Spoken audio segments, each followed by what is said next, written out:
A sprawling suburb of 88,000, the city of Newton is dotted with 13 distinctive villages. None is more colorful than the tight-knit enclave of Nonantum, where change is slow, and that's a great thing to the many longtime shopkeepers. Nonantum is old school neighborhood, a lot of family businesses here. That's the only way you keep a culture going, is that you have people that come in and take over for the generation before, and they continue with the same quality. De Pasquale's Sausage Company on Watertown Street is a prime example of that link, so to speak, from one generation to the next. Steve De Pasquale is the latest member of the extended family to take over crafting handmade sausages. We're a destination spot. You know, that's what makes us viable. Destination spots, people will come from everywhere. We have the product they want. They can't get it anywhere else, not what we do, because it's unique. And it's not just unique because the pork sausages are made from a time-honored recipe. De Pasquale's also reeks of old-world charm. When people walk in here, they walk in and they stop and they take a breath and smile and enjoy the ambiance. This is a place where people go to relax and have an experience. They know why they came. The smell alone, they said, if I could package that, I wouldn't have to do the rest. But I think that wouldn't last very long. Walk Nonantum and you'll find so many stores that have withstood the test of time. Swartz Ace Hardware has had only 2 owners in its 128-year history. At one time, there was a gentleman's club in the basement here with its own bowling alley. Longtime Swartz employee and Nonantum native Leanne Spataro also tells us back in the day, this heavily Italian neighborhood even had its own slang language. Mush is the most popular, and that is a man. Divya means crazy. Jivel would be a girl. Muska, a police officer.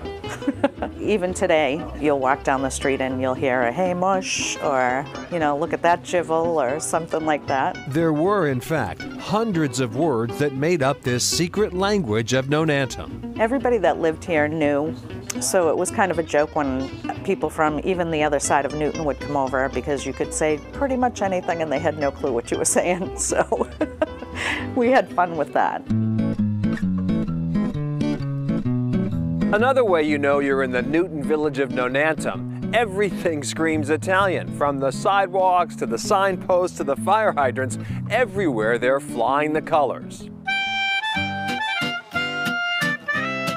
The owners of the venerable Nonantum Bakery, Antoine's Pastry Shop, are not Italian, they're French. But when they opened in 1954, making classic Parisian pastries, they quickly realized their mostly Italian neighbors also longed for the breads and sweets they could only get in the North End. In those days, you know, the Italian pastries were not known like it is today. You have to go to a special bakery.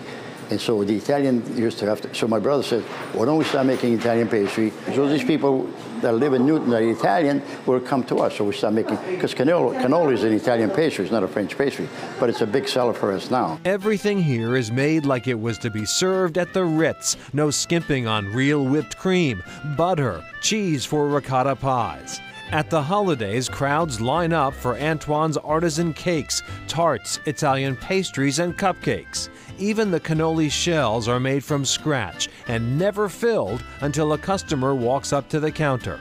People want cannolis, they wait there, we go in the back and we fill 6 cannoli or 12 cannolis right there. And when they eat it, it's a big difference. That is delicious, Cannoli. as it is messy. Talk about old school. Nonantum even has its own boxing club. It was started by a group who grew up in this neighborhood and wanted to offer locals of all ages a chance to enjoy the benefits of a sport they love.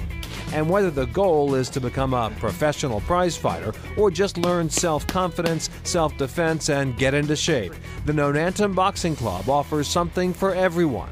It's one-on-one kind of thing. It's not like a team sport where people can help you. So when you're learning it, you're learning basically how to perform in front of everybody. It's like, that's the hard part, is learning how to stay calm under pressure, throw correctly, move correctly while everybody's watching you. So it's hard. It's mentally tough. It's physically tough. Hit, in, out, in.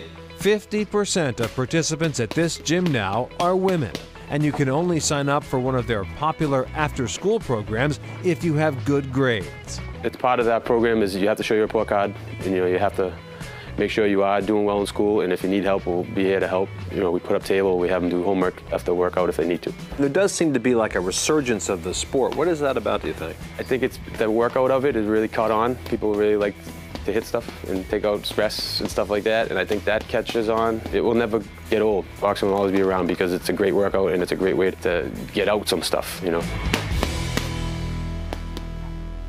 Nonantum has a lot going on, and Nonantum calls itself the Village of Tradition, which makes sense. They've got a lot of traditions. Every year, for instance, the Nonantum Christmas Party Association hosts a Christmas party in the park, complete with an 18-foot Santa. And every July, there's an Italian festival as well, of course. So there's a lot going on, a lot of pride in that neighborhood. Yeah, a good sense of community.